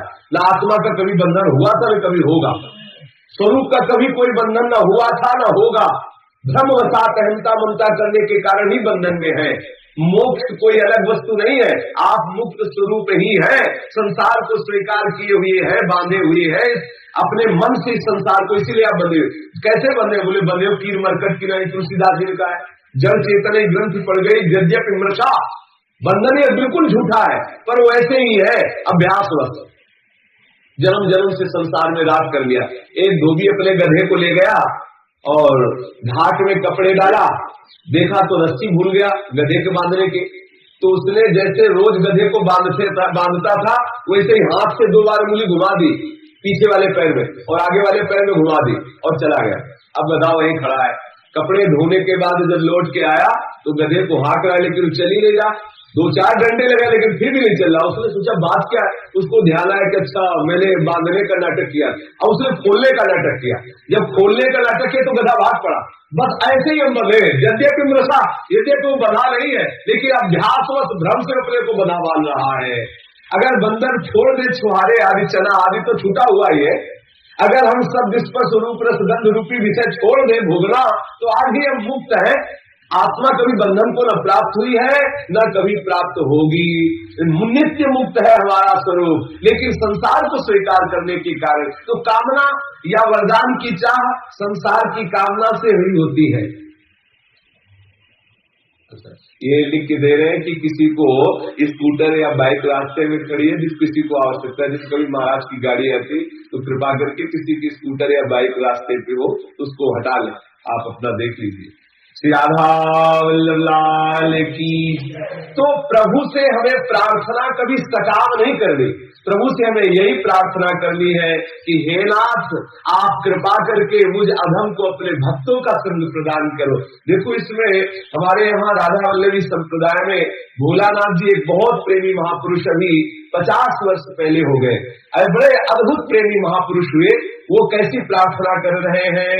श्री श्यामा श्याम से कहते हैं, हरिवंश हित जोरी उमगी, ऐसी कृपा मो पे करो, परिजाये ये जो स्वभाव सहज ही, कबहु अंतर जनी परो। कि भोली सखी, जिनका नाम पहले का भोलानाथ जी था, ये कह रहे हैं कि हे श्यामा श्याम, मैं आपसे एक प्रार्थना कर रहा हूं। वो प्रार्थना ये है कि आप उमगो, हृदय में आह्लाद प्रकट करके, प्रसन्न होकर मुझे एक बात जो मेरे हृदय में मांगने की आ रही वो पूरी कर दो। तो बोले, क्या मांगना चाहते हो आप? क्या मांगना चाहते हो? बोले, मेरा एक स्वभाव पड़ जाए। कैसा स्वभाव? जे नाम मुख सो ले ही तुम्हारो, उमगी तीनु पायल परो, 300 सदा आधीन बनो, दीन बाणी उच्चरो। ये मांगना चाहिए। बोले, हे श्यामा श्याम, मेरे हृदय में आप ऐसी प्रेरणा कर दे, ऐसा स्वभाव बना दे। मैं आपसे यही एक प्रार्थना कर रहा हूं कि मेरा ऐसा स्वभाव बना दे कि जे नाम मुख सो ले तुम्हारो, उमग तिर पायन करो। एक बार भी अगर कोई राधा बोले, एक बार भी कोई राधे श्याम बोले, तो मेरा ऐसा स्वभाव पड़ जाए कि मैं उसके चरणों में साष्टांग लौट जाऊं। आहा, इसने प्रिया प्रीतम का नाम लिया, इसने श्यामा श्याम का नाम लिया, नाम सुनते ही मेरा मन उसके चरणों में लौट जाए। हम आपसे यही प्रार्थना करते हैं, मेरा ऐसा स्वभाव बना दो। श्री भोलानाथ जी कहते हैं, भोली सखी जी कहते हैं कि हमारा ऐसा स्वभाव हो कि जो आपका नाम ले, जहां उनके मुख से नाम सुना कि मेरा मन उनके चरणों में लौटने लगे, ऐसा मेरा स्वभाव बना दो। जो आपका भजन करते हैं उनके में सदा अधीन बना रहो। अगर ये भाव रहेगा तो अहंकार कहीं किंचन मात्र उदय नहीं होगा। यही मांगना चाहिए, बहुत बड़ी मांग। जैसे ध्रुव जी ने मांगा ना, हमें भक्तों का संग दीजिए। प्रहलाद जी ने मांगा कि पहली बात तो मेरे हृदय में कोई कामना ही उदय न हो, अगर कामना हो तो यही हो कि आपके प्रेमी महात्माओं का संग प्राप्त हो। श्री भोलानाथ जी कह रहे हैं, जे नाम मुख सो ले तुम्हारो, उमग तीन पायन परो, 300 सदा आधीन बनो और दीन वाणी उच्चरो। सदैव उनके सामने अधीन होकर रहे और दीन वाणी से उनसे वार्ता करे, सदैव उनके चरणों में मैं लौटता रहूं, ऐसा मेरा स्वभाव बना दो। आज हमारी उल्टी दशा हो रही, जिसको भजन करते देखते तो ईर्ष्या हो जाती है, ये माला घुमाता रहता है, ऐसा है वैसा है, दोष दर्शन, ये हमारी दुर्दशा है। यही हमारी दुर्दशा है कि श्रीधाम वृंदावन में रहते हुए अगर कोई भगवत चर्चा करता है, बोले पाखंड है, सब दुकानदारी है। अगर कोई भगवत चर्चा सुनता है, बोले केवल नाटक दिखा रहा। अगर कोई भजन करता है तो उसकी अवहेलना। ये हमारा स्वभाव बन गया है। प्रियालाल से प्रार्थना करो कि स्वभाव परिवर्तित हो जाए। भजन उसी का किया हुआ माना जाएगा जिसके स्वभाव में परिवर्तन आ जाए। भजन सीधे स्वभाव का परिवर्तन करता है। यदि स्वभाव का परिवर्तन नहीं हो, कुछ नहीं। अपने में श्रेष्ठता का अभिमान, दूसरे में दोष दर्शन सबसे बड़ी घातक बात है, सबसे बड़ी घातक बात। किसी को देख करके जब हमारा हृदय लुटने लगे, हाय मैं इसकी क्या सेवा कर दूं, ये श्यामा श्याम का भजन करता है, मैं कितना अधम हूं कि मेरे से भजन नहीं होता, क्या करूं, इसकी कैसे सेवा करूं। पहले पुराने संतों के जीवन में देखा गया कि वो चोरी चोरी संतों की सेवा कर देते, क्योंकि सेवा नहीं करवाते। उनके हृदय में इतनी सेवा की लालसा बनती कि हमारे श्यामा श्याम के निजजन है, ये श्यामा श्याम का भजन करते हैं, तो हाय इनकी मैं कैसे सेवा करूं, तो रात में चोरी चोरी सेवा कर देते। वो जहां शौच जाते तो शौच उठाकर फेंक देते वहां जल छिड़क करके कि कल फिर इसी दिशा में संत शौच आएंगे। वो जब शौच चले जाते तो आकर के आश्रम में सोनी लगा देते, पोछा लगा देते। ऐसे संतजन ऐसे सेवा चोरी चोरी करते, क्योंकि वो संत सेवा जानकारी में करने नहीं देंगे। आज क्या है, हम एक दूसरे की निंदा करते हैं, कैसे प्रेम प्राप्त होगा।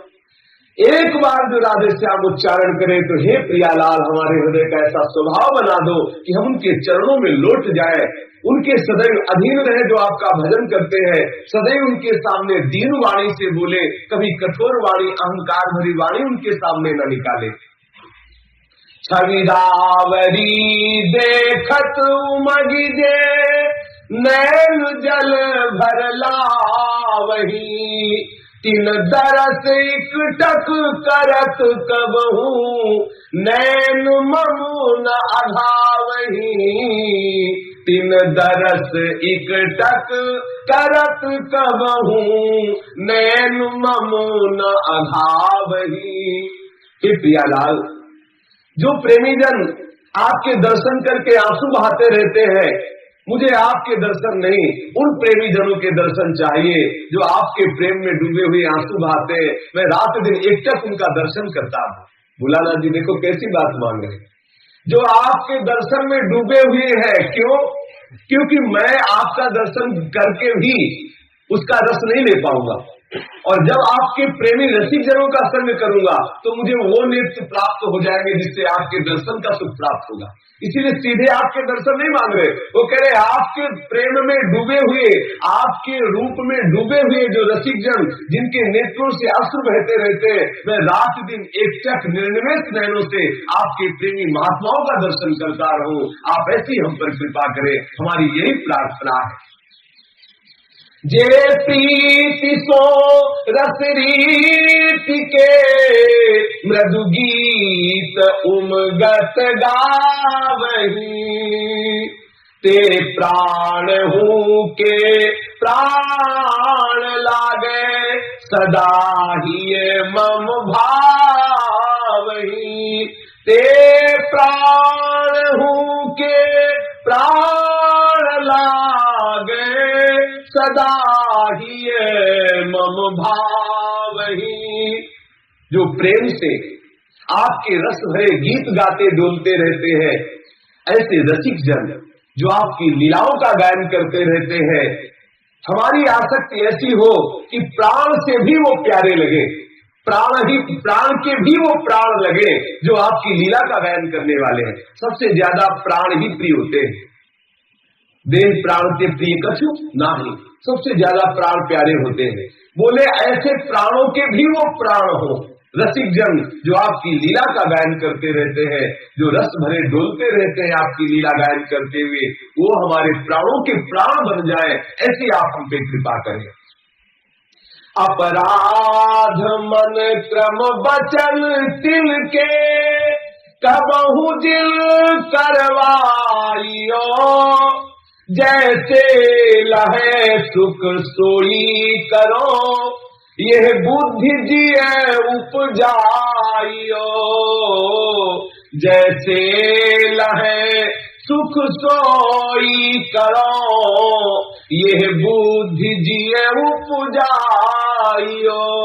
हे श्यामा श्याम, जो आपके ऐसे प्रेमी जन है जिनके मुख से आपका नाम निकलता है, जो आपकी लीला गायन करते हैं, अश्रु प्रवाहित करते हैं, जो आपके श्रीधाम वृंदावन के ही रज में आनंद अभिषिक्त होकर के पड़े रहते हैं, ऐसे रसिकों का कभी भूल करके ना तो शरीर से अपराध बने, ना वचन से अपराध बने और ना मन से अपराध बने, ऐसी हमारी बुद्धि हमारे हृदय में प्रकाशित हो। जो हमारी बुद्धि है वो हमारे हृदय में ऐसी प्रकाशित हो, हे श्यामा श्याम, कि आपके जो प्रेमी महात्मा जन है, वृंदावन के प्रेमी जन, उनके लिए न तो शरीर से, न मन से, न वचन से कोई अपराधमयी क्रिया, अपराधमयी बात, अपराधमयी चिंतन न बन पावे, ऐसी हम पर कृपा करो। अभिमान तिन सो ना करो, कबहू बराबरी ना करो, मत्सर न कबहू हो यतिन, उत्कर्ष ही लकी सुनी सुनो। कभी आपके प्रेमी भक्तजनों से अभिमान न कर बैठे कि क्या है, इनके जैसा भजन तो हम न जाने कितने वर्ष पहले कर चुके हैं, अरे अभी इनको तो भजन का कटारा भी नहीं आता, जैसा ये चलते हैं वो तो अब बहुत पीछे छोड़ आए, ऐसे बोलते रहते। अपने लोग ऐसे अभिमान में मगन रहते हैं, कहाँ हमारे हृदय में दंडता है। श्री भोरी सखी जी कह रहे, हे प्रिया प्रीतम, आप ऐसी कृपा दृष्टि करो कि आपके प्रेमी महात्माओं से कभी अभिमान न कर बैठे और कभी हम अपने को उनके बराबर न मान ले, कभी हम उनको ऐसा न समझ ले कि हमें में क्या अंतर है, बराबरी तो है। हे प्रिया प्रीतम, ऐसी सुबुद्धि प्रदान करो कि मैं कभी उनकी बराबरी न करूं, कभी उनसे मत्सर न करूं कि अरे हमसे आगे निकले जा रहे हैं और हमारे हृदय में उनके प्रति जलन होने लगे, इसलिए कभी उनसे मत्सर न करूं, कभी उनकी उन्नति को देख करके हमारे हृदय में जलन न होने लगे।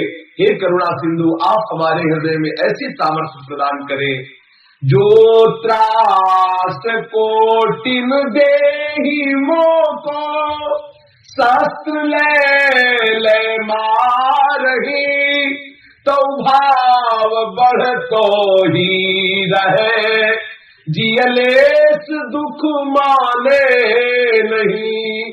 जो त्रास कोटिन देहि मोको, शास्त्र ले मारही, तो भाव बढ़ तो ही रहे, जियलेस दुख माने नहीं। हे श्यामा श्याम, ये जो आपके प्रेमी भक्तजन है, यदि वो किसी अपराध से हमारे नाराज होकर के वो हमको नाना प्रकार से दंड दे, त्रास दे, वचन से कठोर वचन बोले, शरीर से हमें मारे पीटे, निकाल दे, त्रास दे या शत्रु के द्वारा मारने लगे, तो हे करुणा विधान, मेरे हृदय में ऐसा भाव बढ़े कि लेस मात्र भी दुख का अनुभव न हो। उनके द्वारा मारना पीटना, गाली देना, त्रास निष्कासन आदि मिलने पर भी मेरे हृदय में उनके प्रति विशेष ममता हो, विशेष श्रद्धा हो, कभी उन पर दोष दृष्टि न हो और कभी उनकी इन क्रियाओं में मैं कभी ऐसा न सोचूं कि ऐसा क्यों कर रहे हैं। ऐसी मेरे में सामर्थ्य प्रदान करो, ये मानना चाहिए।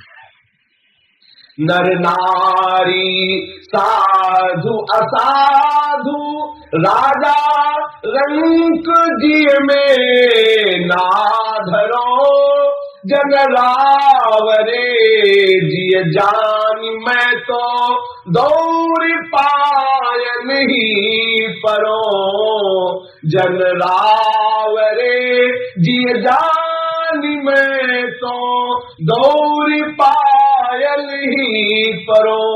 ये स्त्री है या पुरुष है, ये साधु है कि असाधु है, ये गरीब है कि धनवान है, ये मैं अपने मन में ना देखकर केवल ये देखूं कि आपका सुमिरन कर रहा है, बस आपका नाम लेने वाला, चाहे स्त्री हो पुरुष हो, उच्च कुल का हो नीच कुल का हो, वो राजा हो या रंक हो, कोई भी हो, मैं दौड़ कर उसके पैरों में लौट जाऊं, ऐसी मुझे सामर्थ्य प्रदान करो। हे प्रिया प्रीतम, हमारे हृदय में ऐसी सामर्थ्य, ये सामर्थ्य वालों का काम है। जो प्रणाम करते हैं बड़े सामर्थ्यशाली है, जो प्रणाम करवाते हैं उनकी सामर्थ्य की चर्चा यहाँ नहीं कर रहे। जो प्रणाम करते हैं, जो साष्टांग दंडवत कर रहा है, देखो उसकी कितनी सामर्थ्य, मिट्टी में मिला दिया अपने अहंकार को, वो श्रेष्ठ है, वो सामर्थ्यशाली है। प्रणाम करवाने वाला क्या है, इसकी चर्चा यहाँ नहीं हो रही, या हो रही प्रणाम करने वाले की चर्चा। देखते ही राधे श्याम बोला, देखते ही कि अरे तो भगवान का भक्त है, लौट गया साष्टांग रज में। बोले देखो कितनी सामर्थ्य उसको प्राप्त हो गई, क्योंकि उसने अपने अहंकार को मिट्टी में मिला दिया। अब ये सामर्थ्यवान पूज्यपाद चिड़िया बाबा जी महाराज कहते हैं, जिसका जितना देहाभिमान गलित हुआ है वो उतना ही परमार्थ की वस्तु को प्राप्त किया है, अन्यथा कुछ नहीं। वो केवल तेली का बैल जैसे घूमता रहता है उसमें कोल्हू पे, ऐसे एक दिनचर्या मात्र है। यदि देहाभिमान गलित नहीं हुआ तो साधक को कुछ नहीं प्राप्त हुआ। श्री भोरी सखी जी कह रहे, नर नारी साधु असाधु राजा रंक जिये में ना धरो, जन रावण ये जिये जानी में तो दौरी पाया नहीं परो। ये साधु वेश में है कि ये गृहस्थ वेश में, ये स्त्री है कि पुरुष है, गरीब है कि धनवान है, ऐसा कुछ न देखते हुए इसने राधा बोला, इसने श्याम बोला, बस ये बात सुन के मैं दौड़ के उसके पैरों के नीचे पड़ जाऊं, लौट जाऊं उसके चरणों में। कि देखो तुलसीदास जी कहते हैं, तुलसी जाके मुख से धोख्यो निकसत राम, ताके पग की पगतली मोरे तनु की चाह। आहा, ये इन महापुरुषों ने प्राप्त किया है वस्तु। हे प्रिया प्रीतम, हमारे हृदय की ऐसी स्थिति हो जो आपका नाम उच्चारण करे, वो चाहे स्त्री हो, पुरुष हो, साधु हो, असाधु हो, गरीब हो, धनवान हो, मैं दौड़ के उनके चरणों में लौट जाऊं। अति पात की अति स्वार्थी, लंपट न जिए जानो तिन्हें, जन जानी तुम्हारे नाथ तुम हूँ, ते अधिक मानो तिन्हें, जन जानी तुम्हारे नाथ तुम हूँ, ते अधिक मानो तिन्हें। इसमें एक भाव प्रकट कर रहे हैं, बहुत दिव्य भाव है। यदि कोई आपका भक्त जो आपका नाम मुख से लेता है, आपका वेश धारण किए हुए है, यदि वो हमारे समीप आकर कोई पापाचरण कर दे, मैं उसे कभी पातकी न समझू, आपका लीला विलास समझो। यदि वो कोई निंदनीय कार्य कर दे, कोई ऐसा स्वार्थी लंपटपना का कार्य कर दे, तो मैं उसमें दोष न देखूं, यही दिखाई दे कि हे प्रिया प्रीतम, वो आपका जन है, हे नाथ वो आपका है, ये मान करके मैं आपसे भी अधिक उसका सम्मान करूं। ऐसा हुआ। हमारे रसिकानंद माल में लिखा हुआ है कि उनका नाम स्मरण निहारा, संतों की सेवा करते थे, तो एक जवान कोई धूर्त स्वभाव वाला संत वेश धारण करके उनके घर में गया। घर में जाकर के कई दिन तो भक्तराज की सेवा स्वीकार करते रहे। इसके बाद उनकी जवान बेटी थी, उनके मन में आया कि मैं ऐसा अनर्थकारी कार्य करूं, तो छत में उनकी बेटी सोई हुई थी। अब ये रसिकानंद माल में कथा है, स्मरण निहारा नाम का उन महापुरुष का, हरिवंश महाप्रभु के शिष्य थे। वो रात्रि में ऐसा जो धर्म विरुद्ध आचरण किया, जब वो ऊपर जाके के देखा तो उन्होंने अपना ओढ़ा हुआ वस्त्र उनको उठा दिया और नीचे आ गए। जब सुबह हुआ तो भाग के तो जा नहीं सकते, नीचे आंगन में उतर के आए, प्रणाम किया, पति पत्नी दोनों ने प्रणाम किया। हे भगवान, कैसी मति गति है इन महापुरुषों की। प्रणाम किया और वो बहुत संकुचित हो रहे थे, हाथ जोड़ के कहा, प्रभु आपने बड़ी कृपा की, ये सब वस्तु आपकी है, ये जितनी भी वैभव संपत्ति और हमारी पुत्री जो भी सब आपका है। हे नाथ, आप दया करके इस घर पर विराजमान होइए और ये सब संपत्ति स्वीकार कीजिए, ये बेटी आपकी ही है, और अब हमें आदेश कीजिए, हम वृंदावन जाके अपने गुरु चरणों की सेवा करते हुए श्यामा श्याम का अखंड भजन करना चाहते। ऐसा ही किया। रसिकानंद माल में लिखा हुआ है, वो उनके इस स्वभाव से इतना द्रवित हो गया कि उसने कहा, आज जो गलती की जीवन में नहीं होगी, और जो जीवन में आप साधु सेवा करते रहे, मैं जीवन भर संत सेवा करूंगा, और आप जो भजन करते रहे जीवन भर भजन करूंगा, आप हमको क्षमा कर। उन्होंने कहा, प्रभु फिर आप हमको शर्मिंदा कर रहे हैं, ये सब आपकी वस्तु, ये देखो, ये काट के फेंक देंगे अगर जरा सी बात हो जाए। ये बात वही भोरी सखी जी कह रहे, अति पात की अति स्वार्थी, लंपट लगिए जानो तिन्हें, जन जानी तुम्हारे नाथ तुम हूँ, ते अधिक मानो तिन्हें। ये भक्तों की सामर्थ्य है, ये प्रेमी महात्माओं की सामर्थ्य है। बोले ऐसे लंपट स्वार्थी अति पापी को भी मैं आपसे भी बढ़कर प्यार करूं, ऐसी मेरे में सामर्थ्य हो। ये बहुत बड़ी बात है। ये तो केवल प्रेमी महात्माओं में ही मिलती है, जो भगवान को समर्पित प्रेमी महात्मा जन होते हैं। जैसे आपने मोरक ध्वज की चर्चा सुनी थी, वो चोरी करके रानी को मार के जा रहे थे, ये उनको मना के लाए, चरणामृत धोकर रानी के डाला और जीवित हो गए। कितनी प्रबल श्रद्धा। चोरों को जो भगवत वेश में आए, उनको भी कभी चोर नहीं जाना, देख रहे पत्नी मरी फिर भी नहीं मान रहे, वही मान रहे कि भगवान ही हमारे संत वेश में आए, वो हमारी परीक्षा ले, मानने के लिए तैयार नहीं किए दुराचारी जन। हे श्यामा श्याम, मेरे हृदय में इतनी सामर्थ्य दो कि जो पातकी, स्वार्थी, लंपट आचरण वाले आपका वेश धारण किए हुए हैं, अगर वो ऐसा कुछ करते हैं तो हे नाथ, मैं आपका जन जान करके आपसे भी बढ़ करके उनकी सेवा करूं, उनका मान करूं, ऐसी हमें सामर्थ्य प्रदान करे।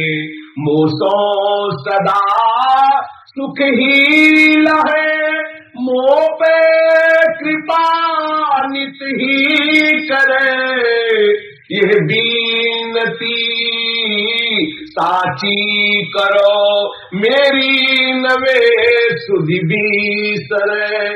हे नाथ, ये मेरी विनती सुन लीजिए और ये सत्य कर दीजिए कि जो आपके जन है वो जैसे भी हो, इससे मुझे संबंध नहीं, मैं उनको सदा सुख प्रदान करने वाला बन जाऊं। मोसो सदा सुख ही रहे, सदैव मेरे द्वारा उनको सुख ही पहुंचे, मोह पे कृपा नित ही करे और वो सदैव मेरे ऊपर कृपा बरसाते रहे। ये मेरी विनती साची कर दो कि जो आपके नाम लेने वाले आपके जन है, जो आपका वेश धारण करने वाले हैं, सदा मैं उनको सुख पहुंचाता रहूं। तिनको न छोड़ो संग चाहे, विश्व सब निंदा करे, तिन सो न होए कुभाव, तिन में को न अवगुण लखी परे। आहा, तिनको न छोड़ो संग चाहे, विश्व सब निंदा करे, तिन सो न होए कुभाव, तिन में को न अवगुण लखी परे। जब लो जियो तिन संग रही, तिन की कृपा अनुभव करो, हित भोरी तिन के ढिग मरो, वह चाछार तिन पद रज परो।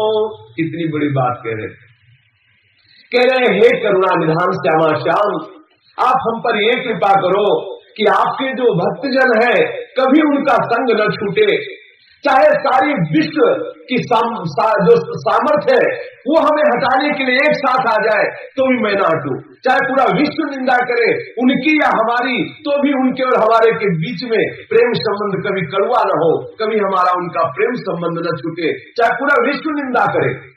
हे नाथ, हमें इतनी सामर्थ्य दे दो, तिन सो न होए कुभाव, तिल में को न अवगुण लग पड़े। कभी आपके प्रेमी भक्तजनों में, कभी आपका जो वेश धारण किए हुए है, जो आपका नाम जपते हैं, उनमें कुभाव न आवे, कभी आपके जनों में मैं कोई अवगुण न देखूं, ऐसी मेरे में सामर्थ्य प्रदान करो। जब लो जियो तिल संग रही, तिल की कृपा अनुभव करो, हित भोरी तिल के ढिग मरो, वे छार तिन पद तर परो, हित भोरी तिन के ढिग मरो। आहा, हे श्यामा श्याम, जब तक जीव आखिरी श्वास तक आपके भक्तों का संग रहे, उनकी कृपा का अनुभव करता रहूं, और जब हमारा शरीर छूटने का समय हो तो आसपास मेरे भक्त ही विराजमान हो, और जब शरीर पूरा हो जाए तो रज बन करके उनके चरण के तले बना रहूं, रज बन करके उनके चरण के तले बना रहूं। हे नाथ, ऐसा मेरे हृदय में हो जाए। मेरी यही चाह है कि जब तक जीऊं तब तक आपके प्रेमी भक्तों का संग करूं। ये प्रार्थना करनी चाहिए, मांगना चाहिए। ये मांगना ना मांगने से बहुत उत्तम है। जो कहते हैं कि जाए न चाहिए कबो कछ, उन्होंने भी चाह की है। क्या ये चाह की? अविरल भगति विरति सत्संगा, और चरण सरोरु प्रीति भंगा, बार बार पर मांगहू हर्ष देव श्री रंग, पद सरोज अनपायनी, भक्ति सदा सत्संग। निरंतर महापुरुषों ने मांग की है। ये ना मांगने से भी बहुत श्रेष्ठ है मांगना। प्रभु से मांगना चाहिए कि आपके भक्तों में, आपके प्रेमी जनों में हमारा प्रेम हो। ध्रुव जी देखो, भगवान सामने खड़े लेकिन मांग रहे, प्रहलाद जी भगवान सामने खड़े लेकिन ये मांग रहे कि भक्तों का संग हो। बोरी सखी के सामने श्यामा श्याम गलबेड़िया दिए खड़े, ये नहीं मांग रहे कि आप आटो पहन रहे, कह रहे आपके प्रेमी जनों का संग रहे, क्योंकि प्रेमी जनों से वो रसरीति प्रकट होती जिससे श्यामा श्याम कभी दूर ही नहीं होते। भगवत दर्शन तो कितनों को हुए, एक क्षण में अंतर ध्यान हो गए, चले गए।